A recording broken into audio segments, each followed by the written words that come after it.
مسجد حرام مکہ المکرمہ اور مسجد نبوی مدینہ المنورہ سے خطبے کا اردو ترجمہ کے لیے ہمارے سوشل نیٹ ورکس کو فالو کرنا نہ بھولے اور اپنے دوست احباب کے ساتھ بھی ضرور شیئر کیجیے۔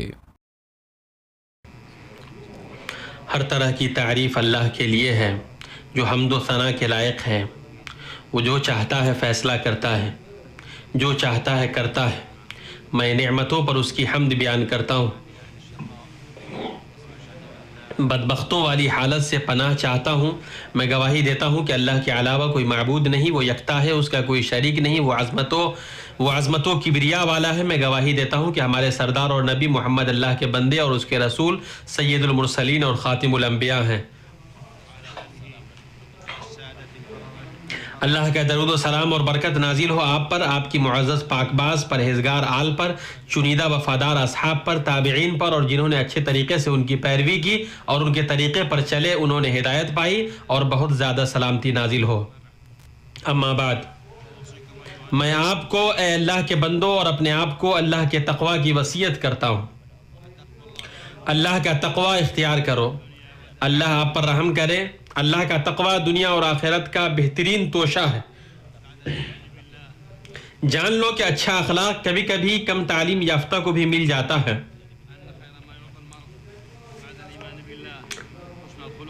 اور اعلیٰ صلاحیتوں کے مالک سے مفقود ہو جاتا ہے۔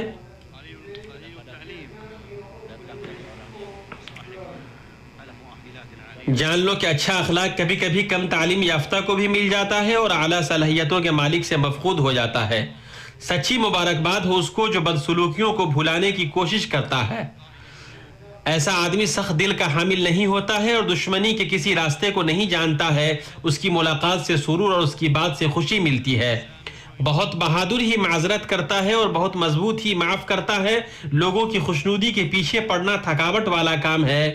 بردبار کے غضب سے ڈرو، نیکی اور بدی برابر نہیں ہوتی۔ برائی کو بھلائی سے دفع کرو، پھر وہی جس کے اور تمہارے درمیان دشمنی ہے ایسا ہو جائے گا جیسے دلی دوست، اور یہ بات انہی کو نصیب ہوتی ہے جو صبر کریں، اور اسے سوائے بڑے نصیبے والوں کے کوئی نہیں پا سکتا۔ مسلمانوں، بیت اللہ الحرام کے حاجیوں، اللہ تعالیٰ آپ کے حج کو قبول فرمائے اور آپ کے حج کو حج مبرور بنائے، آپ کی کوششیں قابل قدر بنائے، آپ کے گناہوں کو معاف فرمائے اور آپ کو اپنے گھر تک سلامتی و نفع کے ساتھ لوٹائے۔ اللہ کے گھر کے حاجیوں، اللہ عز و شانہ فرماتا ہے، یہ سن لیا اب اور سنو، اللہ کی نشانیوں کی جو عزت و حرمت کرے اس کے دل کی پرہیزگاری کی وجہ سے یہ ہے۔ اللہ کے بندو، دلوں کا تقوی ہی معتبر ہے۔ اہل علم فرماتے ہیں یہاں پر تقوی ایمان سے زیادہ قابل تعریف ہے، اس لیے کہ ایمان کو بسا اوقات دوسری چیز در آتی ہے لیکن دلوں کے تقوی میں کوئی دوسری چیز نہیں آتی ہے۔ ایسا کیوں ہے اللہ کے بندو؟ اس لیے کہ دل اعضاء میں سب سے خطرناک، سب سے دور رس، معاملہ میں سب سے باریک اور اصلاح میں سب سے سخت ہے۔ حسن بصری رحمہ اللہ فرماتے ہیں، اپنے قلب کا علاج کرو۔ اللہ اپنے بندوں سے ان کے دلوں کی درستگی چاہتا ہے۔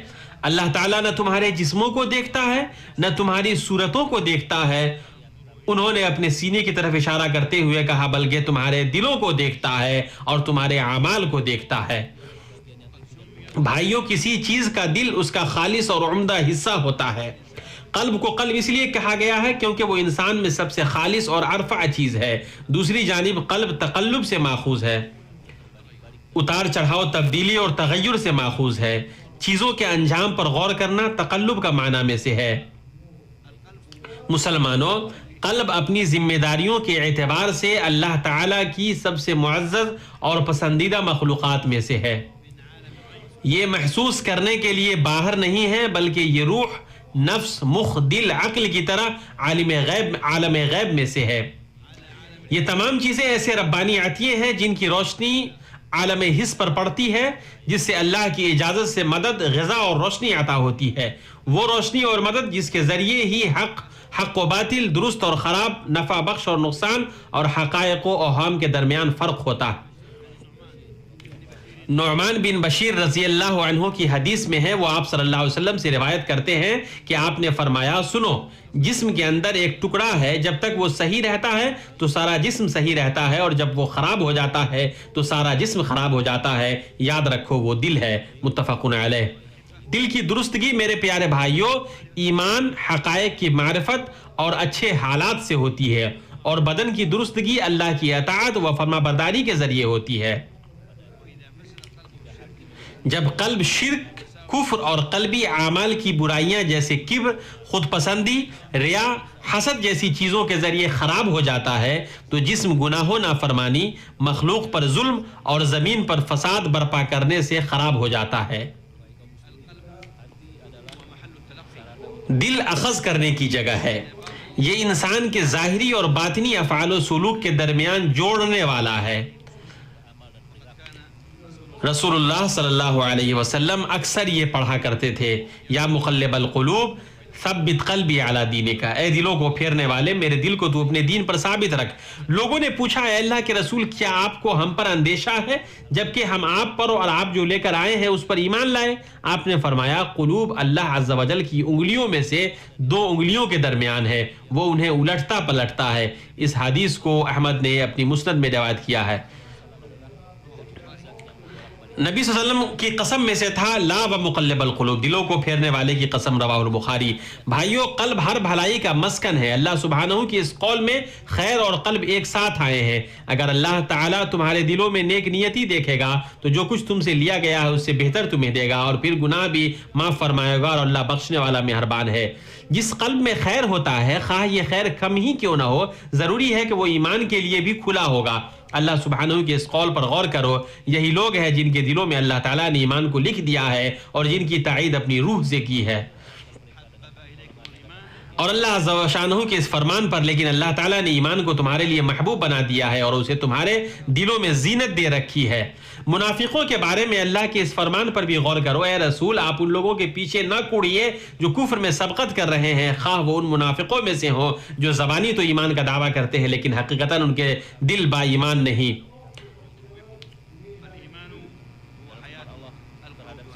ایمان دلوں کی زندگی اور آسائش ہے۔ جب ایمان دل میں بیٹھ جاتا ہے تو اس کی روشنی جسم پر پھیل جاتی ہے۔ مسلمانوں، دل کے کچھ اعمال اسی کے ساتھ خاص ہیں۔ یہ اعمال بندے کے تصرفات، احساسات اور حالت بدلنے کے وقت ظاہر ہوتے ہیں، اور وہ یہ ہیں: محبت، خوشی، رنج، غم، ملال، غصہ، کینہ، حسد، مکر، بدخواہی، غضب، فہم، شعور اور ادراک۔ اللہ عز و شانہ نے کچھ لوگوں کے بارے میں فرمایا، ان کے دل ایسے ہیں جن سے نہیں سمجھتے۔ دلوں کے سب سے اہم اور بڑے اعمال میں سے قصد اور نیت ہے۔ یہ وہ چیز ہے جس کا قلب عزم و ارادہ کرتا ہے۔ صحیح حدیث میں ہے، عمل کا دار و مدار نیت پر ہے، اور ہر انسان کے لیے وہی ہے جس کی اس نے نیت کی ہے۔ اس حدیث کو صحیح ہے نے روایت کیا ہے۔ نیت عبادات میں عادات کو عبادات سے الگ کرنے، عبادتوں کو ایک دوسرے سے الگ کرنے میں رکن رکین ہے، بلکہ عادتوں کو عبادات میں بدل دیتی ہے، اور نیت کا بگاڑ عبادتوں کو بگاڑ دیتا ہے۔ اخلاص فقط نیت کی سچائی اور قلب کی صفائی کا نام ہے۔ دلوں کے اعمال میں سے استقامت بھی ہے، اس سے وقار اور سکینت پیدا ہوتی ہے۔ استقامت جب بندے کو مل جاتی ہے تو وہ اضطراب و بے چینی سے محفوظ رہتا ہے، وہ صورتحال کو سمجھنے لگتا ہے اور مستقبل کے لیے کام کرتا ہے۔ نبی صلی اللہ علیہ وسلم نے حضرت معاذ کو یمن بھیجتے وقت فرمایا، اللہ تعالیٰ تمہارے دل کو ثابت قدم رکھنے والا ہے اور تمہارے دل کو ہدایت دینے والا ہے۔ اس حدیث کو احمد، ابو داؤد اور ترمذی نے روایت کیا ہے اور کہا ہے کہ حدیث حسن ہے۔ مسلمانوں، دلوں کی ایسی عظیم صفات ہیں جن سے ایمان کے مظاہر اور حقائق نمایاں ہوتے ہیں۔ دلوں کی زندگی اور آسائش اور بندے کی استقامت و درستگی جلوہ گر ہوتی ہے۔ ان میں سے بے عیب دل ہے۔ اللہ تعالیٰ کا فرمان ہے، جس دن کے مال اور اولاد کچھ کام نہ آئے گی، لیکن فائدہ والا وہی ہوگا جو اللہ تعالیٰ کے سامنے بے عیب دل لے کر جائے۔ نبی صلی اللہ علیہ وسلم کی دعا میں سے ہے، اللہم انی اسألوک قلبا سلیما، اے اللہ میں تجھ سے بے عیب دل مانگتا ہوں۔ اس حدیث کو احمد، ترمذی اور نسائی نے شداد بن اوس سے صحیح سند کے ساتھ روایت کیا ہے۔ قلب سلیم کا حامل گندگی، شک، شرک، برائی، گمراہی سے محفوظ رہتا ہے. اس کا ظاہر باطن کی طرح ہوتا ہے اور اس کے راز کو اس کے جوارح بیان کرتے ہیں. اس میں معبود کے لیے اخلاص اور یکسوئی کے ساتھ خود سپردگی پیدا ہوتی ہے. اللہ کے شریعت کی اتباع مسلمان اور یکسو ہو کر کرتا ہے. اللہ تعالیٰ کا فرمان ہے، باعتبار دین کے اس سے اچھا کون ہے جو اپنے کو اللہ کے تابع کر دے اور ہو بھی نیکوکار، ساتھ ہی یکسوئی والے ابراہیم کے دین کی پیروی کر رہا ہو.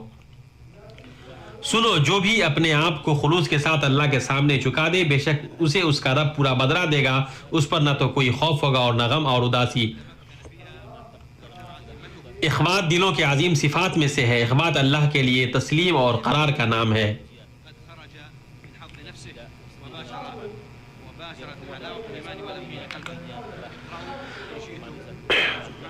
حافظ ابن قیم رحمہ اللہ فرماتے ہیں، جان لو کہ جب بندے کا قدم اخبات کے مقام پر جم جاتا ہے اور متمکن ہو جاتا ہے تو اس کی ہمت بلند ہو جاتی ہے، اس کا نفس اونچا ہو جاتا ہے، وہ کسی تعریف سے خوش نہیں ہوتا ہے، نہ کسی مذمت سے غمگین، وہ اپنے مفاد سے نکل جاتا ہے اور ایمان و یقین کی چاشنی اس کے دل سے آ ملتی ہے. اللہ سبحانہ کے اس قول کو پڑھو، اور اس لیے بھی کہ جنہیں علم عطا فرمایا گیا وہ یقین کر لیں کہ یہ آپ کے رب ہی کی طرف سے سراسر حق ہی ہے، پھر وہ اس پر ایمان لائیں اور ان کے دل اس کی طرف جھک جائیں.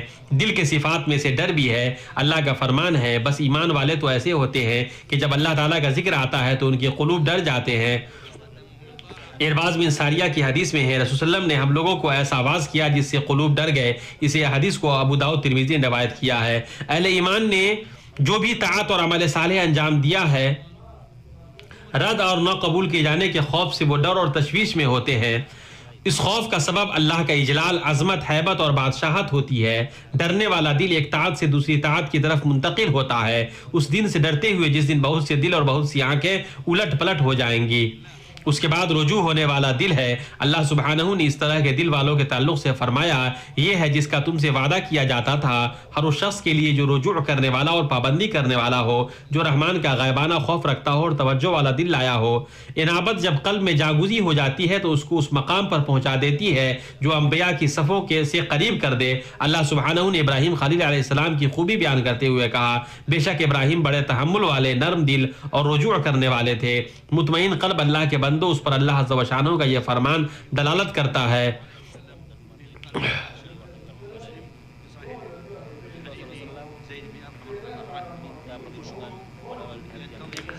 نبی صلی اللہ علیہ وسلم نہ ڈرنے والے قلب سے پناہ مانگتے تھے. اس حدیث کو مسلم نے اپنی صحیح میں زید بن ارقم رضی اللہ عنہ سے روایت کیا ہے. خشوع، انکساری، عاجزی، خضوع اور خوف کو شامل ہے. ان تمام کا دار و مدار اس پر ہے کہ چھوٹی اور بڑی ہر چیز میں غیر اللہ سے رشتہ کو چھوڑ دیا جائے. اللہ کے بندو، قلب اس وقت درست ہوتا ہے جب اللہ کو پہچانتا ہے اور اس کی اطاعت کرتا ہے، اللہ سے ڈرتا اور خوف کھاتا ہے، اس کی حدود پر رک جاتا ہے اور اپنے کھانے پینے اور کپڑے کو درست رکھتا ہے. جسے اپنے دین کی فکر ہوگی وہ خواب و غفلت سے بیدار ہوگا، آخرت میں نجات کی امید رکھے گا تو وہ اپنے دل کی سلامتی کا حد درجہ حریص ہوگا اور اس کی ہلاکت و تباہی کے اسباب سے بچے گا. حسن کا قول ہے، جان لو کہ ہرگز تم اللہ سے اس وقت تک محبت نہیں کر سکتے ہو جب تک تم اس کی طاعت سے محبت نہ کرو. یحییٰ بن معاذ فرماتے ہیں، وہ شخص سچا نہیں ہے جو اللہ کی محبت کا دعویٰ کرے اور اس کی حدود کی حفاظت نہ کرے. جس نے دنیا سے محبت کیا اس کے پاس کوئی ایسی چیز نہیں ہے جسے وہ اپنے نفس کی خواہشات پر فوقیت دے. اس کے بعد اللہ کے بندوں، قلب مجاہدہ، چنیدہ نیکوکاروں کی صحبت اور اللہ عز و جل سے سچے تعلق سے زندہ ہوتا ہے. قلب میں محبت جتنی بڑھے گی بندگی اتنی زیادہ ہوگی، اور جتنی زیادہ اپنے رب کے تئیں بندگی زیادہ ہوگی اتنی محبت بڑھے گی. پھر نیک اعمال اپنی تمام قسموں اور راہوں کے ساتھ اور اس چیز کے ساتھ حاصل ہوں گے جو اللہ اپنے بندوں کے لیے کھولے گا. خوشبخت وہ ہے جسے اللہ نے خوشبخت بنایا، بدبخت وہ ہے جسے اللہ نے گمراہ کر دیا. قلوب اللہ کے ہاتھ میں ہے، وہ ان کو جیسے چاہتا ہے گھماتا ہے، اس کے علاوہ کوئی معبود نہیں. اعوذ باللہ من الشیطان الرجیم. اللہ تعالیٰ کا فرمان ہے، کیا انہوں نے زمین میں سیر و سیاحت نہیں کی جو ان کے دل ان باتوں کے سمجھنے والے ہوتے یا کانوں سے ہی ان واقعات کو سن لیتے. بات یہ ہے کہ صرف آنکھیں ہی اندھی نہیں ہوتی بلکہ وہ دل اندھے ہو جاتے ہیں جو سینوں میں ہیں. اللہ تعالیٰ مجھے اور آپ کو اور دنیا کے تمام مسلمانوں کو اپنی کتاب اور پیارے نبی کی سنت سے فائدہ پہنچائے. آپ اس سے معافی طلب کریں اس لیے کہ وہ بخشنے والا مہربان ہے. This audio is copyrighted by facebook.com/Fahad Abrar Production. ہر طرح کی تعریف اللہ کے لیے ہے۔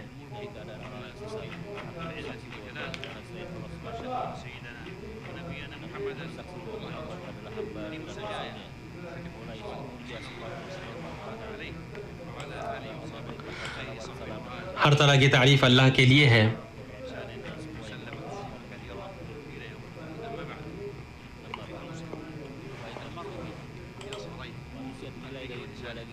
ہر طرح کی تعریف اللہ کے لیے جو سب سے بڑا اور بلند و بالا ہے، نعمتوں اور فضلوں والا ہے۔ اما بعد مسلمانوں، انسان اپنے دو سب سے چھوٹے اعضاء دل اور زبان سے ہے۔ گناہ اور معاصی خوف اور گھبراہٹ کا سبب ہے اور طاعت سب سے بڑی حفاظت ہے۔ قلوب کو اطمینان و سکون صرف اللہ کے سایہ اور اس کی شریعت کے بارے میں ہو سکتا ہے۔ قلب کی بصیرت کا ختم ہونا، اس کی روشنی کا بجھنا اور قلب کا حق اور علم اور ہدایت کو دیکھنے سے عاجز رہنا شیطان کے پہلو اور ضلالت کے گڑھوں کی وجہ سے ہوتا ہے۔ اور کتنی دوری ہے اس دل کے درمیان جو اللہ کا تقرب حاصل کرتا ہے اور ہر معاملے میں اس کے ساتھ ہوتا ہے، اور اس قلب کے درمیان جسے شیطان معاصی اور گناہوں میں گراتا ہے۔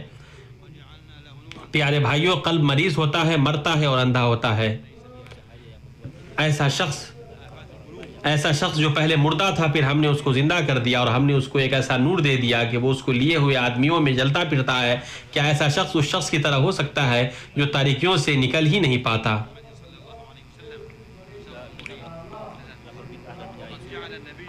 قلوب کے سنگین ترین آفات میں سے اللہ کے ساتھ شرک، اس کے علاوہ کسی دوسرے سے رشتہ جوڑنا ہے۔ اللہ کے توحید، اپنے آپ کو اس کے حوالے کرنے، تمام معاملات کو سپرد کرنے اور اس وحدہ لا شریک پر بھروسہ کرنے کی وجہ سے ہی درستگی، سلامتی، زندگی اور سنو کے ہم اللہ کی پناہ چاہتے ہیں ان سے جنہوں نے کفر کے لیے اپنے سینوں کو کھولا۔ عظیم آفات میں سے بدعت میں گھسنا اور سنت کی مخالفت ہے۔ سب سے بہتر راستہ محمد صلی اللہ علیہ وسلم کا راستہ ہے اور سب سے بری چیز اس میں نئی چیز ایجاد کرنا ہے۔ نبی صلی اللہ علیہ وسلم نے مسلمانوں کی جماعت اور ان کے امام کو لازم پکڑنے اور ان سے الگ نہ ہونے کو کینہ اور خواہش سے دلوں کی پاکی کے اسباب میں سے قرار دیا ہے۔ آپ صلی اللہ علیہ وسلم کا فرمان ہے، تین چیزیں ایسی ہیں جن میں مسلمان کا دل کبھی خیانت نہیں کرتا ہے: خالص اللہ کے لیے عمل، حکمرانوں کی خیر خواہی اور مسلمانوں کی جماعت کو لازم پکڑنا۔ اس حدیث کو اصحاب سنن نے عبداللہ بن مسعود اور زید بن ثابت رضی اللہ عنہما سے روایت کیا ہے۔ عظیم آفات میں سے شہوات کی پیروی کرنا اور اپنے آپ کو ان کے حوالے کر دینا ہے۔ ابن قیم فرماتے ہیں، گناہوں کی سزا میں سے یہ ہے کہ وہ قلب کی بصیرت پر پردہ ڈال دیتے ہیں، اللہ کی پناہ اس نور کو بجھا دیتے ہیں، علم کے راستے کو بند کر دیتے ہیں، ہدایت کے عناصر کو ڈھانپ دیتے ہیں۔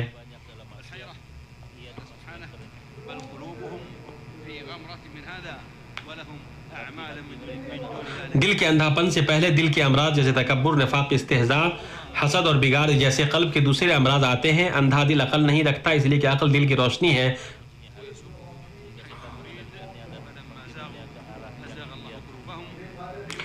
خبردار، اللہ کا تقوی اختیار کرو، اللہ پر رحم کرے۔ جان لو کہ جب دل معاصی میں بہت زیادہ غرق ہوتا ہے تو حیرت و گمراہی کی گہرائی میں چلا جاتا ہے۔ دلوں کی بیماریوں کے ساتھ کجی، فسوق، مہر لگنے جیسے خطرناک حالات ہوتے ہیں۔ اس وقت وہ شیطان کے سپرد ہوتا ہے اور شیطان اس کو جہاں چاہتا ہے لے جاتا ہے۔ بندے کا ہلاک ہونا، اس کے قلب کا مر جانا گناہ اور معاصی کی زیادتی کی وجہ سے ہوتا ہے۔ اللہ تعالیٰ اور اس کے فرشتے پیارے نبی صلی اللہ علیہ وسلم پر درود بھیجتے ہیں، اے ایمان والو تم بھی ان پر درود و سلام بھیجو۔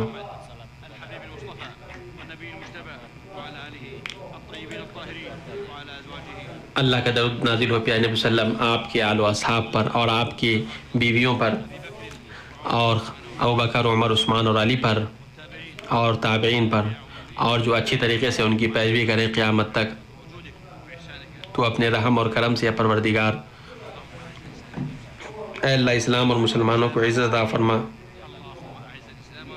اے اللہ اسلام اور مسلمانوں کو عزت عطا فرما، شرک اور مشرکوں کو ذلیل کر۔ اے اللہ ہمیں اپنے ملکوں میں امان عطا فرما۔ اے اللہ اور ہمارے حکمرانوں کو اس کی توفیق دے جس کو تو چاہتا ہے۔ اے اللہ تو اپنی توفیق خادم حرمین شریفین کو عطا فرما۔ اے اللہ اور ان کو اسلام مسلمانوں کی مدد کرنے والا بنا۔ اے اللہ ان کے ولی عہد اور ان کے بھائیوں کو جو تو چاہتا ہے وہ عطا کر۔ اے اللہ دنیا کے تمام مسلمانوں کو تو توفیق دے اور ان تمام حکمرانوں کو تو اپنے بندوں کے لیے رحمت بنا۔ اے اللہ مسلمانوں کے احوال کو درست فرما، اے اللہ مسلمانوں کے حالتوں کو درست فرما۔ اے اللہ ان کو ہدایت، حق اور نبی صلی اللہ علیہ وسلم کی سنت پر جمع کر دے۔ اے اللہ ہمارے فوجی بھائیوں کی مدد فرما جو بارڈر پہ تعینات ہیں، ان کے عزائم کو مضبوط کر اور ان کی مدد فرما جو تیرے خلاف اے اللہ ظلم کرتے ہیں۔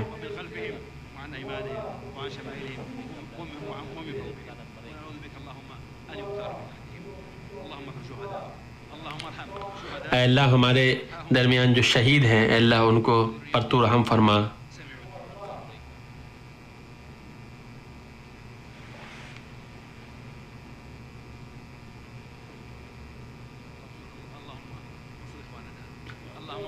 اے اللہ تو ہمارے بھائیوں کی مدد فرما، تمام مظلوم مسلمانوں کی مدد فرما، لیبیا، یمن، سوریہ اور تمام جگہوں پر۔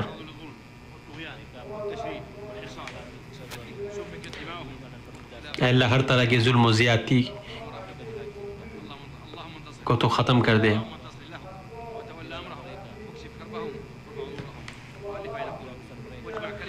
اے اللہ مسلمانوں کے دلوں کو جوڑ دے۔ اے اللہ تو ظالموں کو پکڑ لے۔ اے اللہ تو ان کی جماعت کو یکجا کر دے۔ اے اللہ یہودیوں کو تو پکڑ لے، یہ غصب کرنے والے یہودیوں کو تو پکڑ لے۔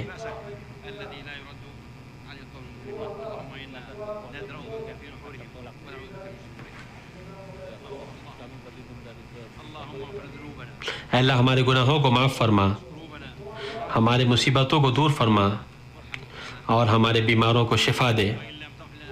اے اللہ اگر تو ہم پہ معاف نہ کرے گا اور رحم نہ کرے گا تو ہم خسارہ اٹھانے والوں میں سے ہو جائیں گے۔ اے اللہ کے بندو، اللہ تعالیٰ تمہیں عدل و احسان کا حکم دیتا ہے اور اپنے قرابت داروں کے ساتھ رحم کرنے کا حکم دیتا ہے اور تمہیں فحش اور منکرہ چیزوں سے روکتا ہے۔ اللہ کا ذکر ہی سب سے برتر ہے اور اللہ تعالیٰ جانتا ہے جو تم کر رہے ہو۔